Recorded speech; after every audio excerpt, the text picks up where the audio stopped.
Juan de la Cruz, vicerrector docente UAS 2018-2022. Un humanista a la vicerrectoría docente.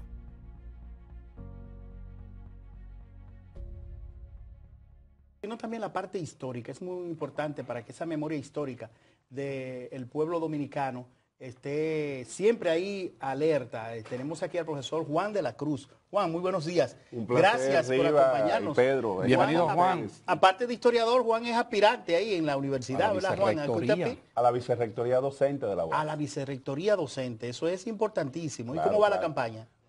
Muy buenas las expectativas, los profesores, los dirigentes estudiantiles que son también quienes ejercen el voto y los empleados universitarios de manera creciente están apoyando nuestra candidatura por las propuestas que hemos hecho a la comunidad universitaria. Antes de la propuesta y de que entremos en materia para que analicemos la historia del país y también esa parte de tus aspiraciones a la vicerrectoría docente de la UAS, vamos a pasar con nuestro compañero Cristian Cabrera, que nos tiene algunas informaciones acerca de las actividades que ha de desarrollar el presidente durante todo el día de hoy. Buenos días, Cristian.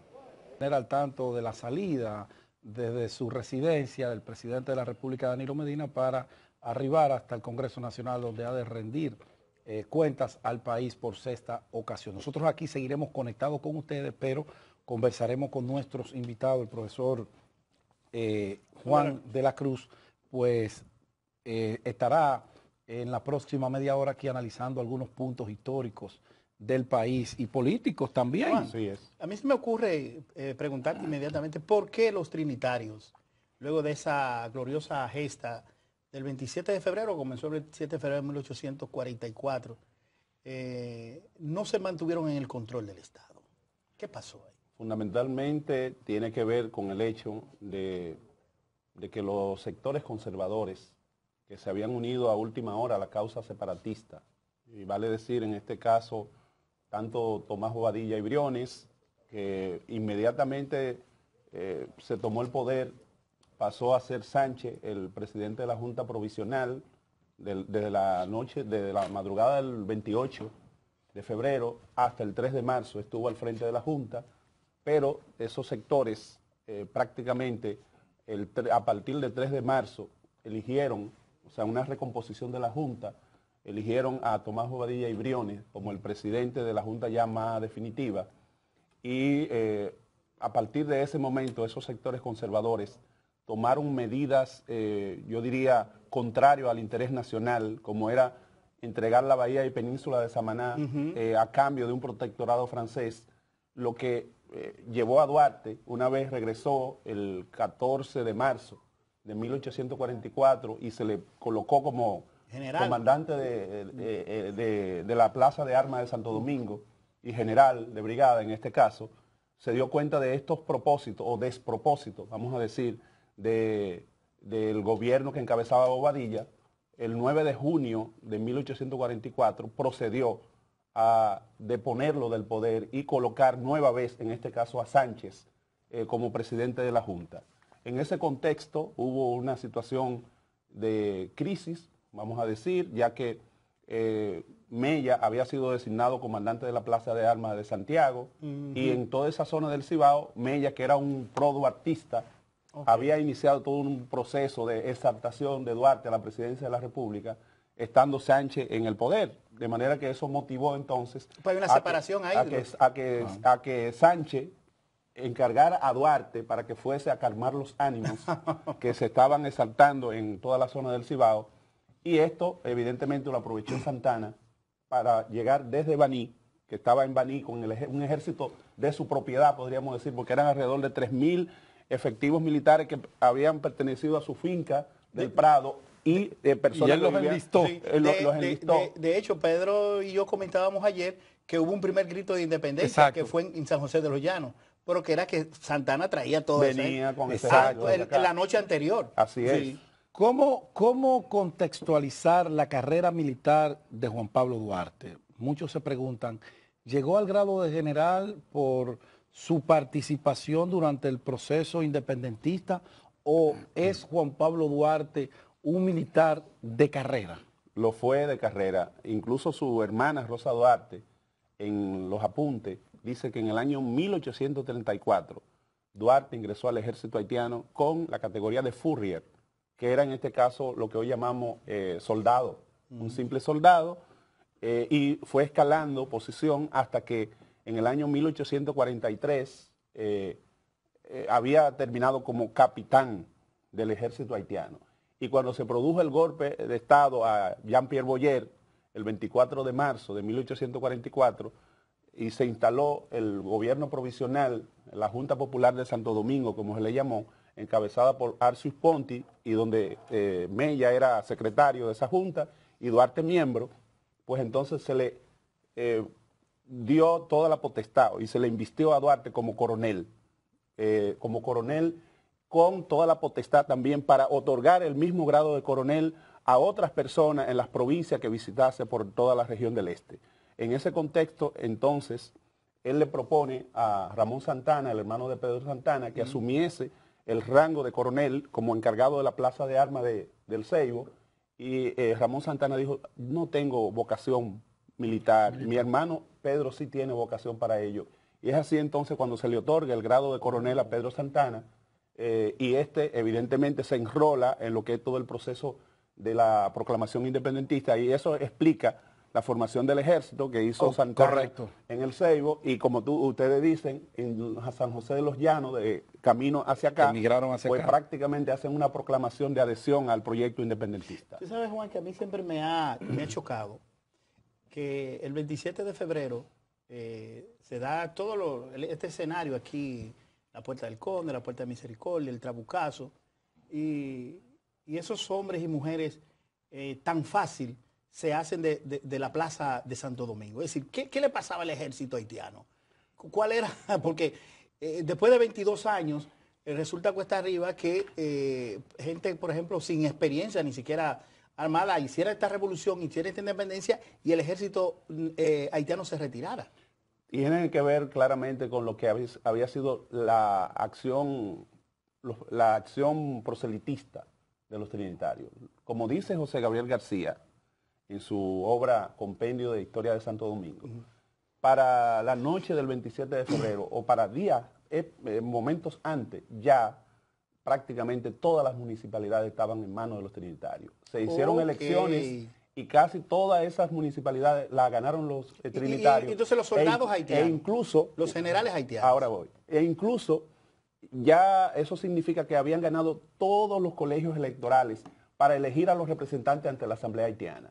Y esto fue lo que despertó la inquietud de Charles Gerard, que vino entonces hacia nuestro país, entró por la zona norte y en su recorrido encontró a Mella en Cotuí haciendo acciones proselitistas para seguir ganando adeptos, y lo hizo prisionero.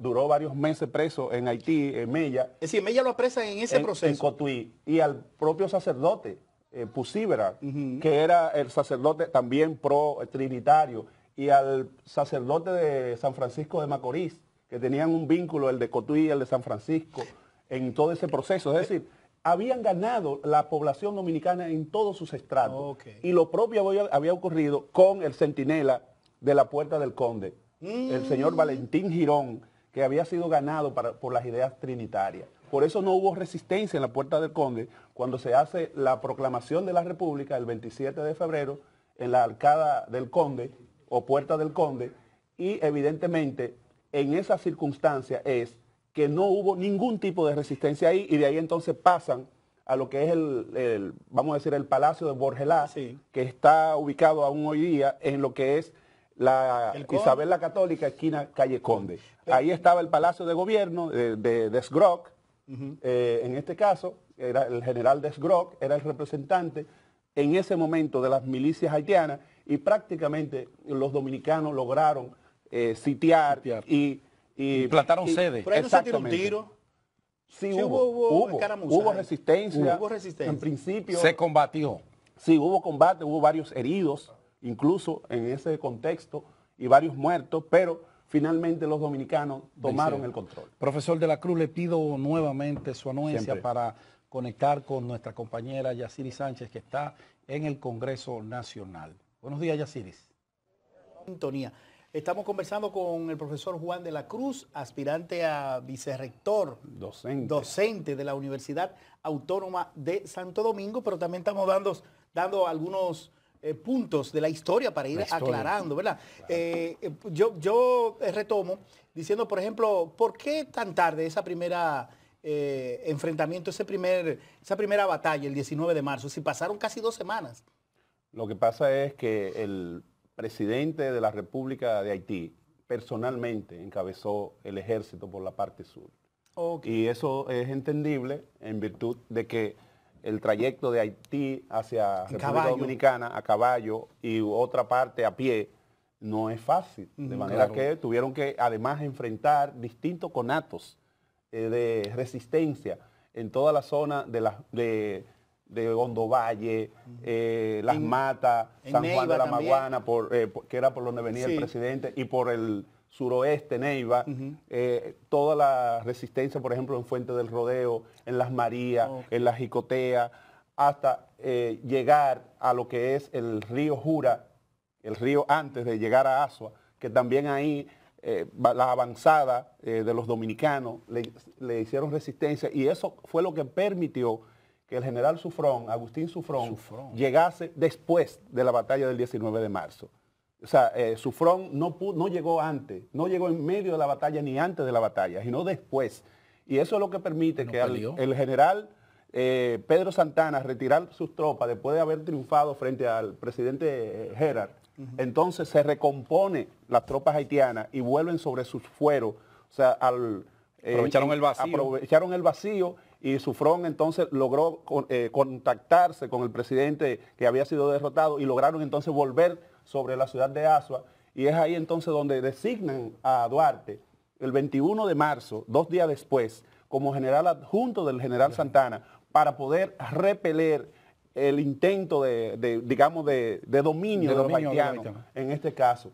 Y el general Santana se resistió de todas formas a diseñar un plan de ataque como Duarte le propuso para poder colocar a los haitianos de aquel lado de la frontera. Y es ahí que nos damos cuenta entonces cómo la Junta Gubernativa estaba dominada por los sectores conservadores, por Bobadilla, por Santana, por Báez, por todos estos sectores que de una u otra manera no querían la independencia plena de la República Dominicana. Porque se habían acostumbrado a lo que tenían, le tenían miedo al devenir futuro a raíz de un país, o no un país, no sabíamos qué éramos en ese momento porque nos estábamos liberando, pero en proceso de constitución y de construcción. Sí. Entonces, ¿qué reinaba más entre esos sectores conservadores? El temor a perder lo ya construido por ellos dentro de ese régimen de oposición que teníamos nosotros como verdugos, o tenían compromisos ya generados con esta gente y no con la patria que se estaba por formar. Desde el año 1843 habían hecho un acuerdo con Levasseur, que era el cónsul francés en Haití. En este caso, Báez, que era, vamos a decir, representante de los dominicanos en la Asamblea Haitiana, había suscrito un acuerdo con ese cónsul haitiano, Levasseur, mediante el cual se le decía que ellos iban a dar apoyo militar a los dominicanos frente a los haitianos y que se le iba a ceder la bahía y península de Samaná a cambio, que era un sueño de Francia desde que Ferrán estuvo acá décadas antes, que incluso construyó allí, tenía en maqueta construir uno de los puertos más modernos, o sea, el general Ferrán. Desde ese momento tenían esa aspiración los franceses de quedarse con la bahía y península de Samaná para crear allí una base militar importante. Y entonces este sueño, que lo conocía Santana y lo conocían otros, porque el padre de Santana había sido parte de lo que habían luchado junto a Juan Sánchez Ramírez contra los franceses, pues evidentemente ellos se pusieron a la disposición, a la orden de los franceses, a cambio de ese protectorado frente a Haití. Es decir, que había todo un tinglado de intereses y en este caso los sectores poderosos, entre ellos Santana, que era un gran propietario de tierra, terrateniente en toda la parte del Ceibo, no quería que sus intereses peligraran, quería conservar sus intereses, y él sabía que una revolución como la que Duarte en este caso encabezaba significaba que muchos de esos sectores terratenientes iban a tener que ceder parte de sus riquezas y ponerse a tono con lo que era el nuevo Estado revolucionario. Profesor, antes de que se nos vence el tiempo, ya nos quedan unos 4 minutos con esta participación suya, y antes de pasar al punto de sus aspiraciones dentro de la Universidad Autónoma de Santo Domingo, yo les quiero preguntar, ¿cómo juzgar al general Pedro Santana? Esa es la parte ¿Como un traidor o como un hombre que las circunstancias lo empujaron a hacer aquella anexión completamente lesiva, dañina, antirrevolucionaria, anti todo, en contra de la patria? Pienso que Santana vio la ocasión propicia para alzarse con el poder de forma definitiva. Oportunista. De manera oportunista, él entendía que ya con este hecho sacaba a Báez de terreno de juego, sacaba a los trinitarios de forma definitiva de terreno de juego, ya a Haití lo ponía le ponían un contén, para que un muro de contención. Un muro de contención para que no pudiese jamás intentar ocupar esta parte de la isla, y él se quedaba como el único ganador de este proceso. Sin embargo, las circunstancias demuestran que menos de un año ya estaba entregando el poder a los españoles para que ellos fuesen lo que definieran el gobernador, porque era una especie de títere que los españoles manejaban a su antojo, y él no quería ser, en este caso, un títere manejado por los titireteros, en este caso Cuba y España, que eran los que tomaban las decisiones por él. Es esto lo que demuestra que Santana pudo haberse casado con la gloria. Incluso cuando él vio esta actitud de los españoles, debió colocarse del lado de los restauradores e incluso darse un mea culpa y decir, me equivoqué, pero jamás él iba a hacer algo así. Por eso Luperón, en sus notas autobiográficas, cuando se refiere a la muerte de Pedro Santana, dice que murió de soberbia. Y dice que murió de soberbia por el hecho de que no fue capaz de reconocer el error cometido, y que prefirió, como sabía que lo iban a juzgar en España, en Cuba, por toda una serie de actitudes militares que adoptó, pues entonces prefirió él envenenarse, de acuerdo a las informaciones que tenemos. Tenemos la mochila. Vamos a ver, tenemos... Con el permiso de don Juan. Con el permiso. Sí, él es parte de aquí. Trabajando para esta transmisión especial que organiza Telecentro y todo el grupo de medios Telemicro, minuto a minuto llevamos las incidencias de todo lo que acontece previo al discurso de rendición de cuentas del presidente de la República. Aquí en estudio seguimos conversando con nuestro buen amigo el historiador Juan de la Cruz. Juan, usted hablaba ahorita, ya cerramos, no sé, José, la parte histórica. Yo una pregunta así que mucha gente se hace en foros internacionales y en las calles. O sea, ¿por qué nosotros somos el único país en el mundo, según tengo entendido, que tenemos 3 padres de la patria? ¿En qué se dio? ¿Cómo se dio ese fenómeno? ¿Ahí qué ocurrió? Ante el hecho cierto de que distintas personas, algunos vinculados al Patricio Sánchez, que estaban en el gobierno de Lilig en ese momento, decían que Sánchez era el padre de la patria principal, otros decían que Duarte, otros decían que Mella, y entonces Lilig, para resolver de forma salomónica esta situación, lo designó a los 3 como la trinitaria, era el principio que había normado el trinitario, pues vamos a poner también 3 padres de la patria, y ahí resolvemos este conflicto de la manera salomónica como lo supo hacer Lilig, como siempre sabía hacer sus cosas de forma salomónica, además de decir, antes de hacer esto, no me muevan los altares que se me caen los santos. Sí, dijo eso, dijo eso. ¿Por qué? Porque la mayoría de los padres de la patria, exceptuando a Duarte, tenían cuenta, cometieron errores. Sí, claro. O sea, son humanos. Se suscribieron al gobierno de Santana, claro. O los dos. Fueron parte del gobierno de Báez en el caso de Sánchez. Gestionaron en Europa la anexión. En Europa, quizás no directamente la anexión, pero el reconocimiento de la independencia, que era allanando el camino para la anexión. Entonces, Duarte es el único que no se comprometió con ninguno de estos gobiernos conservadores, títeres, dictatoriales. Siempre mantuvo una actitud firme.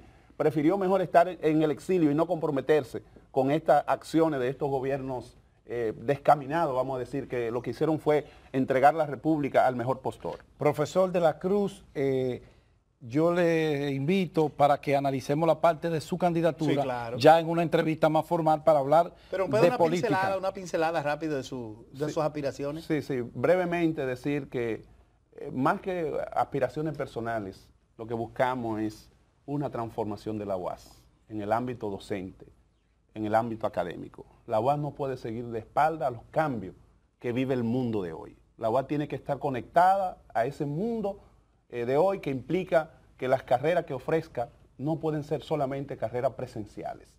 Tienen que ser carreras semipresenciales para aquellas personas que no disponen de todo el tiempo para estar en una universidad el día entero. Carreras digitales o, como se llama, online, para aquellas personas que viven incluso fuera del país y que quieren tener un título de la UAS. No solo en el plano de los grados, sino de posgrado también. O sea, de manera que estamos en un mundo digital, en un mundo, vamos a decir, abierto, y no podemos nosotros estar de espalda a esa realidad. Justamente de una vicerrectoría docente nuestra, conectaríamos a la UAS con la sociedad dominicana y con el mundo. Y para ello tenemos propuestas claras en cuanto a mejorar los servicios estudiantiles, que son al día de hoy deficitarios en muchos aspectos. Tenemos propuestas claras para mejorar lo que es, por ejemplo, disminuir 40 horas semanales que tienen nuestros profesores frente a sus estudiantes y no le da tiempo ni de prepararse bien. Entonces hay que buscar más profesores. Entonces, claro, para, en este caso, duplicar la nómina de profesores. Y se mejora la calidad. Y mejorar la calidad. Y que estos profesores puedan incluso seguir capacitándose, haciendo doctorado. Claro. Y que tengan tiempo también para su familia, que no tienen tiempo para dedicarlo a su familia. De manera, y además para investigar. Claro. De manera que son un conjunto de propuestas que, como ustedes dicen, en un programa específico podíamos nosotros venir. Sí, claro, para le vamos a invitar para que hablemos a profundidad sobre del contenido de su propuesta y también de la situación interna de la UAS. Sí, claro. ¿Qué debemos hacer para preservar este patrimonio nacional? Así es. Primado de América, del Nuevo Mundo, la UAS, que es una institución de todos nosotros. Que nosotros decimos, Pedro, que queremos convertir a la UAS en la primera universidad de calidad del país y una de las primeras de América, con estas propuestas que nosotros hacemos. Vamos a hacerlo. Señores, el profesor Juan de la Cruz ha estado conversando con nosotros acerca de la historia dominicana y de otros temas de interés nacional. Nosotros vamos a hacer una pausa y retornamos con este foro aquí directamente, transmitiendo todas las incidencias previo a lo que será el discurso de rendición de cuentas del presidente Danilo Medina, que ya en unos 22 minutos ha de estar en la Asamblea Nacional ante todos los presentes. Ya volvemos. Juan de la Cruz, vicerrector docente UAS 2018-2022. Un humanista a la vicerrectoría docente.